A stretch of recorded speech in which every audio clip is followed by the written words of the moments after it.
Hi, welcome back to HardReset.Info channel. In this video, let's reset App Store settings to default. To reset App Store settings, the most effective method will involve that you have to sign out and then sign back into your Apple ID account. Let's open Settings application on your device, and at the top tap your name. And in this page, you want to scroll to the very bottom to press red sign out button and select sign out but do not erase option. And then follow the on-screen instructions.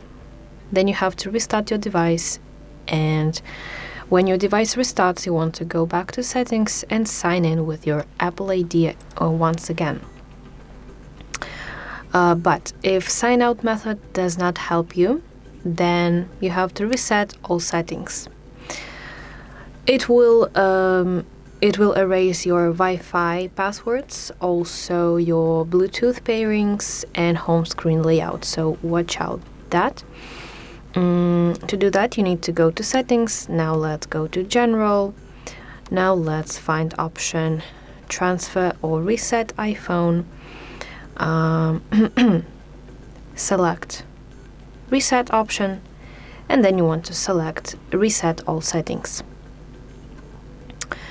So yeah, I feel like after completing those two steps, you can reset your App Store settings to default. So that is basically it. Thank you for watching. If you find this video helpful, please like it and subscribe to our channel to see more content like this.